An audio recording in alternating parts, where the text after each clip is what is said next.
નમસ્કાર વિદ્યાર્થી મિત્રો, સ્વાગત છે ફરી એક નવા વિડીયોમાં. મિત્રો, આજનો વિડીયો પીએસસી પરીક્ષા માટેનો ખાસ જે નોટિફિકેશન બહાર પાડવામાં આવી છે એને અનુસંધાને છે.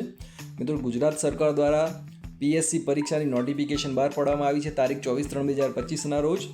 તો મિત્રો, આ પરીક્ષા ખાસ તો પ્રાથમિક અને માધ્યમિક શિક્ષણ શિષ્યવૃત્તિ પરીક્ષા 2024-25 શહેરી, ગ્રામ્ય અને ટ્રાઇબલ વિસ્તાર માટે લાભાર્થી વિદ્યાર્થીઓની પસંદગી કરવા માટે યોજવામાં આવે છે.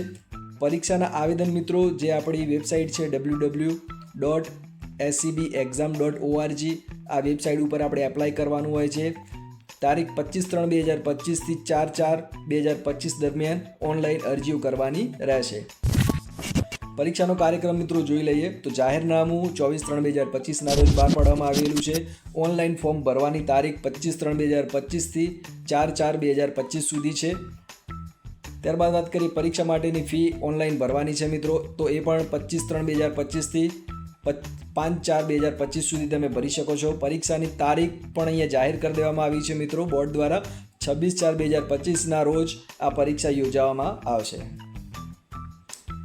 લાયકાતની વાત કરીએ મિત્રો, તો જે વિદ્યાર્થીઓ ચાલુ શૈક્ષણિક વર્ષ ધોરણ 6માં સરકારી શાળાઓમાં કે લોકલ બોડી શાળાઓમાં જિલ્લા પંચાયત, મહાનગરપાલિકા, નગરપાલિકાની શાળા એટલે કે ગ્રાન્ટેડ પ્રાથમિક તથા નોન ગ્રાન્ટેડ પ્રાથમિક શાળાઓમાં અભ્યાસ કરતા હોય એવા વિદ્યાર્થીઓ જ આ શિષ્યવૃત્તિની પરીક્ષા આપી શકશે. એટલે કે ધોરણ 6ની અંદર જે બાળકો અભ્યાસ કરે છે એ જ બાળકો મિત્રો આ પીએસસીની પરીક્ષા આપી શકશે. ધોરણ 5ની અંદર ઓછામાં ઓછા 50 ગુણ કે સમકક્ષ ગ્રેડ મેળવેલ હોવો જોઈએ. જો એનાથી ઓછા ટકા હશે તો મિત્રો તમે આ પરીક્ષા આપી શકશો નહીં. ત્યારબાદ એની અંદર માધ્યમિક શિક્ષણ શિષ્યવૃત્તિની વાત કરીએ તો જે વિદ્યાર્થીઓ ચાલુ વર્ષે ધોરણ 9માં સરકારી માધ્યમિક શાળાઓ કે લોકલ બોડી શાળાઓ, ગ્રાન્ટેડ માધ્યમિક તથા નોન ગ્રાન્ટેડ માધ્યમિક શાળાઓમાં અભ્યાસ કરતા હોય એવા વિદ્યાર્થીઓ માધ્યમિક શિક્ષણ શિષ્યવૃત્તિ પરીક્ષા આપી શકશે. અને ધોરણ 8ની અંદર એમને પણ 50 ગુણ કે સમકક્ષ ગ્રેડ હોવો જોઈએ. જો એનાથી ઓછો ગ્રેડ હશે કે ઓછી ટકાવારી હશે તો એ વિદ્યાર્થીઓ આ પરીક્ષા આપી શકશે નહીં મિત્રો. બીજી ખાસ નોંધ એ છે, જો કોઈ ઉમેદવાર ખોટી વિગત દ્વારા ફોર્મ ભરેલ હશે તો તેને ગેરલાયક ઠરાવવામાં આવશે અને નિયમોની કાર્યવાહી કરવામાં આવશે, જેની નોંધ ખાસ લેવી. મિત્રો, ઘણીવાર પરીક્ષા આપવા માટે થોડા ટકા આપણે ઊંચા બતાવી દઈએ છીએ, જ્યારે રિઝલ્ટમાં ઓછા હોય છે. તો મિત્રો આવી ભૂલ ના કરતા તમે ખાસ તમારી ટકાવારી હોય તો જ મિત્રો ફોર્મ ભરજો. અન્યથા જો ખોટી વિગત તમે ભરશો મિત્રો તો તમને એનું નુકસાન થઈ શકે છે. અભ્યાસક્રમની વાત કરીએ મિત્રો તો કે આ પરીક્ષાની અંદર કયો અભ્યાસક્રમ પૂછાશે, શું પૂછાશે તેની વાત કરીએ તો પ્રાથમિક શિક્ષણ શિષ્યવૃત્તિ પરીક્ષા માટે અભ્યાસક્રમ ધોરણ 6નો માર્ચ 2025 સુધીનો રહેશે. એટલે કે ધોરણ 6નો જે ટોટલી અભ્યાસક્રમ છે, જે વિષયો છે એને અનુસંધાને જ તમારું પેપર પૂછવામાં આવશે. જ્યારે માધ્યમિક વિભાગની અંદર વાત કરીએ તો એમની અંદર ધોરણ 9નો માર્ચ 2025 સુધીનો અભ્યાસક્રમ પૂછવાનો રહેશે. એટલે તમારા જે વિષયો છે મિત્રો એને ધ્યાનમાં રાખીને જ પેપર તૈયાર કરવામાં આવશે. માધ્યમની વાત કરીએ મિત્રો તો પ્રાથમિક શિક્ષણ શિષ્યવૃત્તિ પરીક્ષા અને માધ્યમિક શિક્ષણ શિષ્યવૃત્તિ પરીક્ષાના પ્રશ્નો પેપરોનું માધ્યમ ગુજરાતી રહેશે. બરાબર, એની અંદર કોઈ બીજી લેંગ્વેજ આવશે નહીં મિત્રો. ગુજરાતી મીડિયમની અંદર જ તમારું પેપર પૂછાશે. પ્રશ્નપત્રના ઢાંચાની વાત કરીએ અને ગુણની વાત કરીએ મિત્રો પ્રાથમિક અને માધ્યમિક બંને માટે, તો કસોટીનો પ્રકાર તો પહેલું વાત કરીએ તો ભાષા અને સામાન્ય જ્ઞાન પ્રશ્નો 60 હશે અને એના ગુણ પણ 60 રહેશે. ગણિત વિજ્ઞાનના 60 પ્રશ્નો અને 60 ગુણ અને સમય કુલ 120 મિનિટનો રહેશે. જો અંધ ઉમેદવારો હશે તો પરીક્ષાના નિયમ અનુસાર વધારાનો સમય મળવાપાત્ર થશે. ત્યારબાદ પરીક્ષાની ફીની વાત કરીએ મિત્રો તો પ્રાથમિકની અંદર 100 રૂપિયા ફી છે અને માધ્યમિકની અંદર પણ 100 રૂપિયા ફી છે. તમે 100 રૂપિયા ફી બંને માધ્યમની અંદર ભરવાની રહેશે. ત્યારબાદ એક ખાસ નોંધ નોટિફિકેશનની અંદર છે કે ગ્રાન્ટેડ માધ્યમિક તથા નોન ગ્રાન્ટેડ માધ્યમિક શાળાઓમાં અભ્યાસ કરતા વિદ્યાર્થીઓ પૈકી જે વિદ્યાર્થીઓ પરીક્ષા આપવા માગતા હોય તે વિદ્યાર્થીઓએ પરીક્ષા ફી ઉપર દર્શાવેલ માળખા મુજબ ભરવાની રહેશે. સરકારી માધ્યમિક શાળાઓ, મોડેલ ડે શાળાઓના ધોરણ 9માં અભ્યાસ કરતા વિદ્યાર્થીઓ પૈકી જે વિદ્યાર્થીઓ પરીક્ષા ઉમેદવારી નોંધાવી હોય તેવા ઉમેદવારોની પરીક્ષા ફી સમગ્ર શિક્ષા કચેરી ગાંધીનગર દ્વારા રાજ્ય પરીક્ષા બોર્ડ ગાંધીનગરને ચૂકવવામાં આવનાર છે. જેથી ઉપરોક્ત દર્શિત શાળામાં અભ્યાસ કરતા વિદ્યાર્થીઓ પરીક્ષા ફી ભરવાની રહેશે નહીં. એટલે કે મિત્રો આ જે સરકારી શાળા છે, મોડેલ શાળા છે, મોડેલ ડે શાળાઓ છે એ ધોરણના વિદ્યાર્થીઓ પરીક્ષા ફી ચૂકવવાની રહેશે નહીં, કારણ કે સમગ્ર શિક્ષા જે કચેરી છે એમના દ્વારા એ ફી ચૂકવવામાં આવશે. તો એક સારા સમાચાર છે, જ્યાં વિદ્યાર્થીઓ જે સરકારી શાળા માધ્યમિકની અંદર અભ્યાસ કરે છે એ લોકો માટે ખાસ. આવક મર્યાદાની વાત કરીએ મિત્રો, તો પ્રાથમિક શિક્ષણ શિષ્યવૃત્તિ પરીક્ષા અને માધ્યમિક શિક્ષણ શિષ્યવૃત્તિ પરીક્ષા માટે આવક મર્યાદાને ધ્યાનમાં લેવામાં આવતી નથી. બીજી એક નોંધ આપી છે મિત્રો કે બંને પરીક્ષા આપનાર તમામ વિદ્યાર્થીને પરીક્ષાના પરિણામની માર્કશીટ એટલે કે પ્રમાણપત્ર આપવામાં આવે છે અને સરકારશ્રીના ઠરાવ પ્રમાણે પ્રાથમિક શિક્ષણ શિષ્યવૃત્તિમાં મેરિટમાં આવનાર 1000 વિદ્યાર્થીઓને તેમજ માધ્યમિક શિક્ષણ શિષ્યવૃત્તિ મેરિટમાં આવનાર 2900 વિદ્યાર્થીઓને સંબંધિત કચેરી દ્વારા શિષ્યવૃત્તિ આપવામાં આવશે. ઓનલાઈન અરજી કરવાની રીત મિત્રો જોઈ લઈએ તો જાહેરાત ક્રમાંકના સંદર્ભે રાજ્ય પરીક્ષા બોર્ડ દ્વારા ઓનલાઈન અરજી સ્વીકારવામાં આવશે. ઉમેદવાર તારીખ 25/3/2025 બપોરના 2 વાગ્યાથી 4/4/2025 રાત્રિના 11:59 કલાક સુધી www.scbexam.org પર અરજીપત્રક ભરી શકશે. ઉમેદવારોએ અરજી કરવા માટે નીચે મુજબના સ્ટેપ્સ અનુસરવાના છે. અરજીપત્રક કન્ફર્મ કર્યા બાદ ફી ભર્યા પછીની અરજી માન્ય ગણાશે. મિત્રો એક તારીખ આપી દીધેલી છે ને વેબસાઇટ પણ આપી છે અને તમારે છેલ્લે કન્ફર્મ કર્યા બાદ જ તમારે ફી ભરવાની રહેશે. તો સમગ્ર ફોર્મ અંગ્રેજીમાં ભરવાનું છે મિત્રો. સૌપ્રથમ આ વેબસાઇટ જે આપેલી છે સ્ક્રીન પર scbexam.org ઉપર જવાનું છે.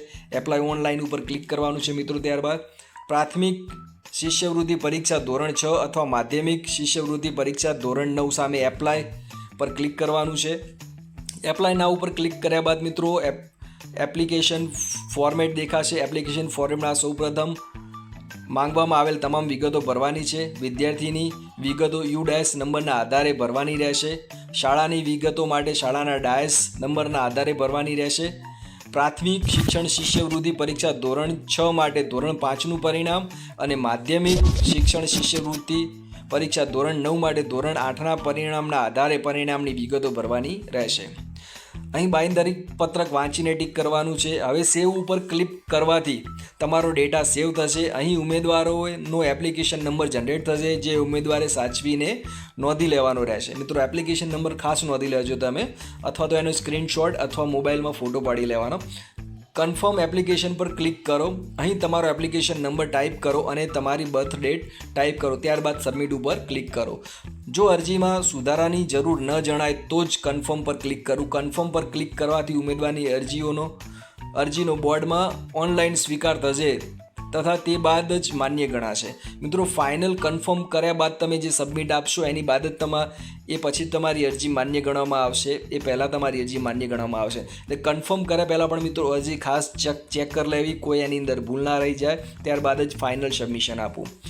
હવે પ્રિન્ટ એપ્લિકેશન અને ફી ચલણ પર ક્લિક કરું. અહીં તમારો કન્ફર્મેશન નંબર ટાઈપ કરો અને તમારી બર્થ ડેટ ટાઈપ કરો. ત્યારબાદ સબમિટ ઉપર ક્લિક કરો. અરજીપત્રકની પ્રિન્ટ કાઢી લેવી. પ્રિન્ટની જરૂરિયાત હોય અને વ્યવસ્થા હોય તો પ્રિન્ટર બી અન્યથા સ્ક્રીનશોટ લઈ લેવો. બરાબર, અહીંયા મિત્રો જે પ્રિન્ટ હોય તો તમે પ્રિન્ટ કાઢી લેવાની અથવા તો એનો સ્ક્રીનશોટ તમારે પાડીને તમારી જોડે રાખવાનો. બરાબર, ત્યારબાદ ફી ભરવાની વિગત જોઈ લઈએ તો ત્યારબાદ ઓનલાઈન પેમેન્ટ માટે પ્રિન્ટ એપ્લિકેશનની પ્રિન્ટ કાઢતા પહેલાં ઓનલાઈન પેમેન્ટ કરવાનું રહેશે. એક સાથે મલ્ટી પેમેન્ટ કરી શકાશે. ઓનલાઈન પેમેન્ટ ગેટવે દ્વારા ક્રેડિટ કાર્ડ કે ATM કાર્ડ કે નેટ બેન્કિંગથી પરીક્ષાની ફી ભરી શકાય છે. મિત્રો ઓનલાઈન ફી જમા કરવા માટે પ્રિન્ટ એપ્લિકેશન પર ક્લિક કરવું અને વિગતો ભરવી. ત્યારબાદ ઓનલાઈન પેમેન્ટ ઉપર ક્લિક કરવું. ત્યારબાદ આપેલો વિકલ્પમાં નેટ બેન્કિંગ અથવા તો અધર પેમેન્ટ મોડનો વિકલ્પમાંથી યોગ્ય વિકલ્પ પસંદ કરો અને આગળની વિગતો ભરવી. ફી જમા થયા બાદ આપની ફી જમા થઈ ગઈ છે તેવું સ્ક્રીન પર લખેલું આવશે અને રિસિપ્ટ મળશે, જેની પ્રિન્ટ કાઢી લેવી. જો પ્રક્રિયામાં કોઈ ખામી હશે તો સ્ક્રીન પર આપની ફી ભરાયેલ નથી એવો મેસેજ પણ જોવા મળશે. બીજી વાત કરીએ મિત્રો તો ઓનલાઈન ફી ભરનારને જો તેના બેંક ખાતામાંથી ફીની રકમ કપાયા બાદ 24 કલાકમાં રિસિપ્ટ જનરેટ ન થઈ હોય તો તાત્કાલિક રાજ્ય પરીક્ષા બોર્ડને ઈમેલ કરીને સંપર્ક કરવાનો રહેશે. ઘણીવાર મિત્રો આપણે ફી ભરીએ છીએ બરાબર, પરંતુ આપણને રિસિપ્ટ નથી મળતી તો ત્યાં આગળ તમારે રાજ્ય પરીક્ષા બોર્ડનો મિત્રો ખાસ સંપર્ક કરવાનો છે ઈમેલ દ્વારા. ગ્રાન્ટેડ માધ્યમિક તથા નોન ગ્રાન્ટેડ માધ્યમિક શાળામાં અભ્યાસ કરતા વિદ્યાર્થીઓ પૈકી જે વિદ્યાર્થીઓ પરીક્ષા આપવા માગતા હોય તે વિદ્યાર્થીઓ પરીક્ષા ફી ઉપર દર્શાવેલ માળખા મુજબ ભરવાની રહેશે મિત્રો. બરાબર, ત્યારબાદ મિત્રો આગળ જે વાત કરી કે સરકારી શાળા, મોડેલ ડે શાળા એ વિદ્યાર્થીઓ ફી ભરવા પાત્ર રહેતા નથી, કારણ કે એમની ફી સમગ્ર શિક્ષા દ્વારા ભરવામાં આવશે. શાળાએ કરવાની કાર્યવાહી મિત્રો જોઈએ તો વિદ્યાર્થીઓને પરીક્ષા માટે આવેદનપત્રો ઓનલાઈન ભરાય તે જોવાની સંપૂર્ણ જવાબદારી જે તે શાળાની રહેશે. આવેદનપત્રો જમા કરાવવા બાબતેની વાત કરીએ તો હવેથી પ્રાથમિક શિક્ષણ શિષ્યવૃત્તિ પરીક્ષા અને માધ્યમિક શિક્ષણ શિષ્યવૃત્તિ પરીક્ષા આવેદનપત્રોની હાર્ડ કોપી રાજ્ય પરીક્ષા બોર્ડ ખાતે જમા કરાવવાની રહેશે નહીં, જેથી ઓનલાઈન ફોર્મ ભરતી વખતે સંપૂર્ણ તકેદારી રાખવી.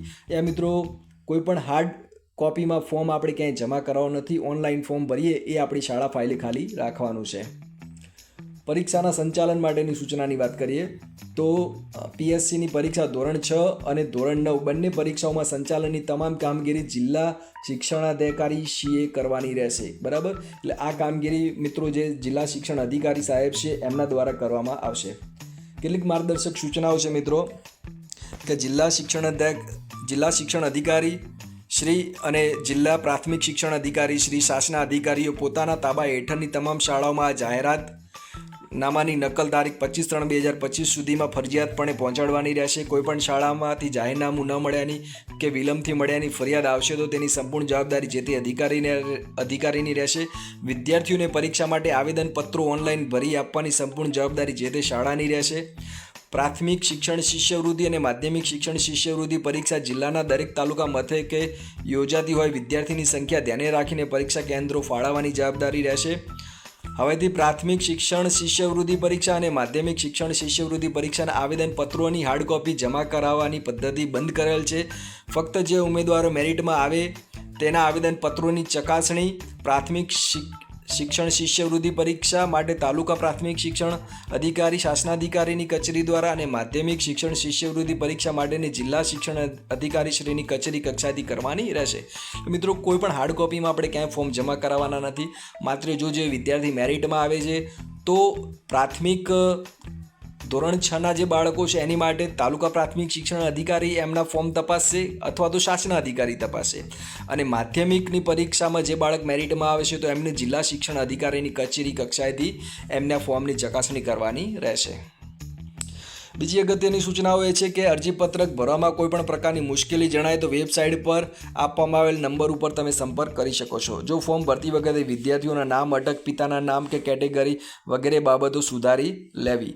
નામ, અટક, જન્મ તારીખ, જાતિ કે અન્ય કોઈ બાબતે પાછળથી બોર્ડ દ્વારા સુધારો કરી આપવામાં આવશે નહીં, જેની ખાસ નોંધ લેવી મિત્રો. તો મિત્રો આ નોટિફિકેશન બહાર પાડેલી છે. ટૂંકમાં નોટિફિકેશનની અંદર એ કહેવા માગે છે ધોરણ 6 અને ધોરણ 9ના વિદ્યાર્થીઓ આ પરીક્ષા આપી શકે છે. જે સરકારી ધોરણ 9ની અંદર જે સરકારી શાળા મોડલ સ્કૂલ છે કે મોડલ ડે સ્કૂલ છે એ વિદ્યાર્થીઓ ફી ભરવાની રહેતી નથી. એ સિવાયના જે પણ શાળાઓ છે વિદ્યાર્થીઓ છે એમને ₹100 ફી છે, અને તારીખ 25થી તારીખ 4/4/2025 સુધી ઓનલાઈન ફોર્મ ભરવાની તારીખ આપી દીધી છે. પરીક્ષાની તારીખ પણ અહીં જાહેર કરી દીધી છે મિત્રો. 26/4/2025ના રોજ પરીક્ષા યોજાશે. તો મિત્રો આજના વિડીયોમાં બસ આટલું. અને બીજું ખાસ છે કે મિત્રો આ જે પરીક્ષા પાસ થઈ જશે જે વિદ્યાર્થીઓ એ લોકોને શિષ્યવૃત્તિ મળશે એકવાર, અને પ્રમાણપત્ર પણ ત્યાં આગળ એમને મળશે. વિદ્યાર્થીઓ માટે ખાસ એક સારી તક છે કે તમે પરીક્ષાનું ફોર્મ ભરજો મિત્રો. આ એક તમને એક પરીક્ષાનો અનુભવ થશે સારો, અને તમે આગળની પરીક્ષાઓમાં પણ ખૂબ સારો એ અનુભવ તમને કામ લાગશે. તો મિત્રો આજનો વિડીયો પૂરો થાય છે. આશા રાખીએ છીએ કે વિડીયો મિત્રો તમને ગમ્યો હશે, અને જો તમે આવા જ ઇનોવેટિવ વિડીયો જોવા માગતા હોય મિત્રો તો અમારી ચેનલને સબસ્ક્રાઈબ કરજો, બેલ આઇકનને દબાવજો, જેથી આવનાર આવા વિડીયો તમને સમયસર જોવા મળી રહે. મળીએ ફરી એક નવા વિડીયોમાં. ત્યાં સુધી રજા આપો.